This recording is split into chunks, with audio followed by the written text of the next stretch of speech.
राधे राधे दोस्तों, आज हम आपको सुनाएंगे एक रानी के त्रिया चरित्र की कहानी। जब पत्नी के झूठ बोलने पर राजा बना सन्यासी। अगर आप हमारे चैनल पर नए हैं तो प्लीज हमारे चैनल को सब्सक्राइब करें, वीडियो को लाइक करें और शेयर करें। राजा भर्तहरि महान सम्राट विक्रमादित्य के बड़े भाई थे, जो एक महान पराक्रमी राजा थे।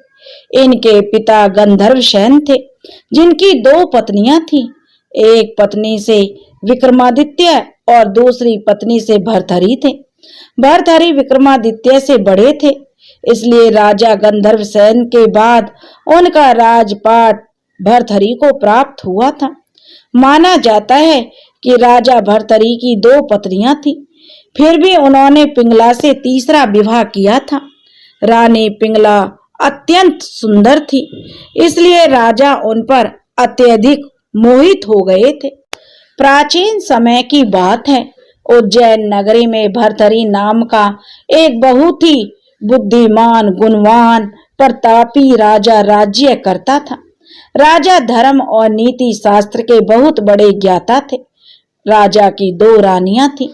एक दिन राजा भर्तहरि अपने घोड़े पर सवार होकर शिकार के लिए जंगल की ओर जा रहे थे। तब रास्ते में एक राज्य आया।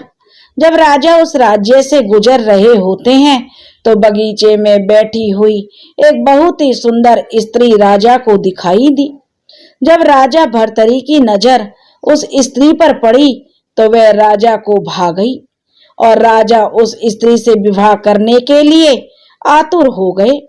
राजा भर्तहरि अपने घोड़े से उतरकर उस स्त्री के पास गए और उस स्त्री से कहने लगे, हे सुंदरी, तुम कौन हो और कहाँ रहती हो? राजा की बात सुनकर वह स्त्री राजा से कहने लगी, पहले आप मुझे यह बताइए कि आप कौन हैं और आप यह सब क्यों पूछ रहे हैं? राजा उस स्त्री से कहने लगा, हे सुंदरी, मैं उज्जैन नगरी का राजा भर्तहरि हूँ।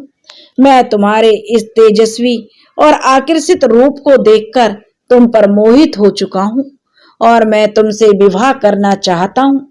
इसके बाद राजा भर्तहरि उस स्त्री से पूछते हैं, क्या तुम मेरे इस विवाह के प्रस्ताव को स्वीकार करोगी? तब वह सुंदर स्त्री राजा भर्तहरि से कहती है, हे राजन, मैं तुमसे विवाह तो कर सकती हूँ, परंतु उससे पहले विवाह के लिए आपको मेरे पिताजी से आज्ञा लेनी होगी, क्योंकि मेरे माता पिता ने